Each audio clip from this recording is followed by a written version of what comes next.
Hyderabad's best hospital for ear, nose, throat and hearing problems. Asian ENT Care Center at Begumpet. Sir చెవులో ఇబ్బందికరంగా అనిపిస్తూ ఉంటుంది కదా, దురద రావడం, మనకి ఏదో జార్ కొట్టినట్టు, ఏదో లోపలికి వెళ్ళిపోయినట్టు ఫీలింగ్స్ వస్తుంటాయి. అలాంటప్పుడు మనం అది అప్పటికప్పుడు సాల్వ్ చేసుకోవడానికి చెవులో సేఫ్టీ పిన్స్ పెట్టి తీయడం, లేదంటే ఇయర్ బడ్స్ పెట్టడం, లేదంటే ఏది ఉంటుంది ఆ టైంలో కీ ఉంటే కీ పెట్టడం, పెన్ ఉంటే పెన్ పెట్టడం, అట్లా చేస్తూ ఉంటాం. దానివల్ల ఇయర్కి ఎంత డ్యామేజ్ జరిగే అవకాశం ఉంటుందంటారు? అండ్ అలా చేయకుండా ఉండాలంటే ఏం చేయాలి మనం? యూజువల్గా చాలామంది ఏంటంటే అలవాట్లు అంటే చెవులో దురద రాంగలోనే కాటన్ బడ్స్ కానీ, పెన్ క్యాప్లు కానీ, కీస్ కానీ ఇలాంటివి పెడుతుంటారండి. పెట్టేసి అంటూ ఉంటారు, అది ఇంకా దురద ఎక్కువైనట్టుంటుంది, ఇంకా అంటూ ఉంటారు అన్నమాట. యూజువల్గా ఈ హ్యాబిట్ కానీ ఈ విధంగా చేయటం కానీ మంచిది కాదండి.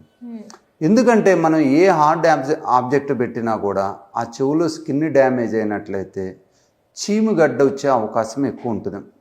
మన చేతి మీద తక్కువ కానీ మన బయట చెవులో ఎస్పెషలీ ఆ కార్టిలేజినస్ పోర్షన్, బోనీ పోర్షన్ అంటాం. కార్టిలేజినస్ పోర్షన్ అయితే చీముగడ్డలు వస్తాయి, బోనీ పోర్షన్ అయితే బ్లడ్ కూడా వచ్చే అవకాశం ఉంటుంది. ఈ మధ్యలో ఇంకొంచెం రేర్గా అనేదానికన్నా కామన్గా కూడా చూసేది ఏంటంటే కొంతమంది చెవులో కాటన్ బడ్డ పెట్టి తిప్పుతూ ఉంటారు. ఇంట్లో పిల్లలు కానీ ఎవరన్నా వచ్చి వాళ్ళకి తెలియదు కదా చేతులు ఏముందని, చేతి మీద ఏదో పట్టుకోపోతారు. ఆ ఫోర్స్కి ఆ కాటన్ బడ్డ లోపలికి వెళ్ళిపోయి చెవి గూబకు రంధ్రం పడ్డ ఇన్సిడెంట్స్లు కూడా చాలా ఉన్నాయన్నమాట. అది పిల్లలు చేసేటప్పుడు పెద్దోళ్ళ నుంచి కానీ, పెద్దోళ్ళు చేసేటప్పుడు పిల్లల నుంచి కానీ. యూజువల్గా మనం అట్లా చేసేటప్పుడు ఆ ఏరియాలో మనకు ప్రెషర్ పడితే ఎవరన్నా ఫోర్స్గా తగిలినా ఆ కాటన్ బడ్డ కానీ, ఆ పెన్నుకి ఆ షార్ప్నెస్ కానీ లోపలికి వెళ్ళిపోయి ఆ ఇయర్ డ్రమ్ని డ్యామేజ్ చేసే అవకాశం ఉంది. సో ఈ విధంగా చేయటం వల్ల ఏంటంటే మనకు సాధారణంగా బయట చెవులు అయితే చీముగడ్డలు రావటం, బ్లడ్ రావటం, ఇయర్ డ్రమ్ డ్యామేజ్ కావటం జరుగుతుందన్నమాట. సో ఈ కాటన్ బడ్స్ పెట్టి తిప్పటం వలన ఇంకోటి ఏంటంటే మెయిన్గా లాంగ్ టర్మ్ డ్యామేజ్ అయ్యేది.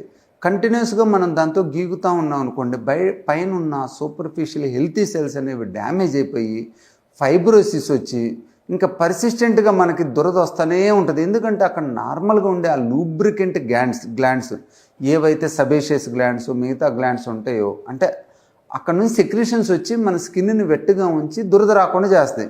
యూజువల్గా మనం ఎప్పుడైనా కూడా డ్రై హాట్ వెదర్లో ఉంటే మన స్కిన్ అంతా దురద వస్తూ ఉంటుంది. అందుకనే మాయిశ్చరైజర్ రాస్తూ ఉంటాం.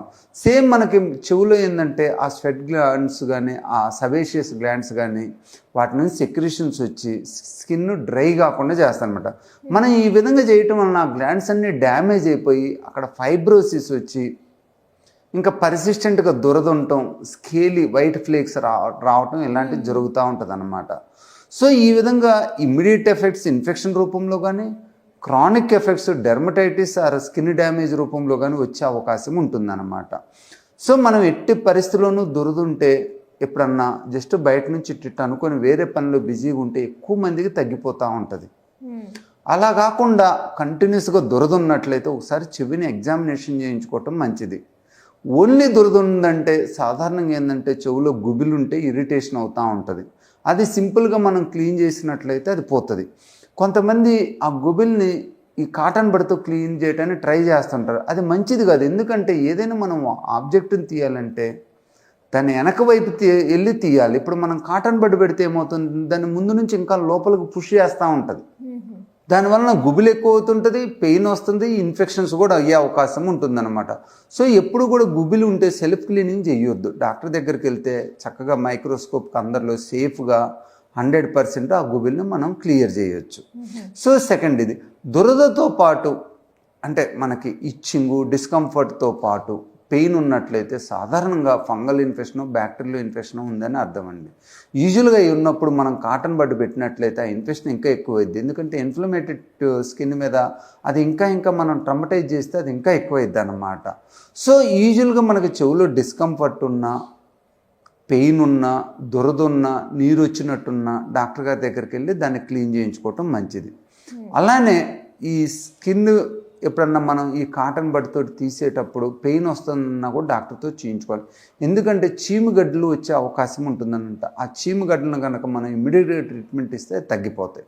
అలానే ఏదన్నా ఆ కాటన్ బడ్ లోపల ఫోర్సిబుల్గా తగిలి చెవిగూపుకి రంధ్రం పడినట్లయితే దాన్ని ఇమ్మీడియట్గా మనం మైక్రోస్కోప్లో జెల్ ఫోమ్ ప్యాచ్ ద్వారా ప్యాచ్ చేసి దాన్ని మనం ఆపరేషన్ లేకుండానే తగ్గించుకోవచ్చు అన్నమాట.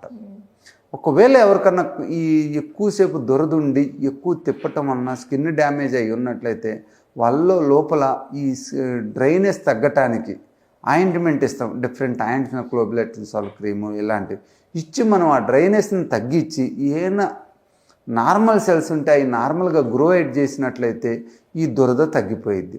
ఎస్పెషలీ డయాబెటీస్ ఉన్న పేషెంట్లు మనకి ఎట్టి పరిస్థితిలోనూ చెవిని కాటన్ బడ్తో శుభ్రం చేయొద్దు. అక్కడ ఏదైనా ఇన్ఫెక్షన్ వచ్చినట్లయితే, సూడోమోనాస్ ఇన్ఫెక్షన్ వచ్చినట్లయితే అది చాలా డేంజరస్ ఇన్ఫెక్షను. ఎప్పుడైనా కూడా షుగర్ పేషెంట్ ఏమాత్రం చెవిలో పెయిన్ ఉన్నా ఇమీడియట్గా డాక్టర్ గారిని సంప్రదించండి.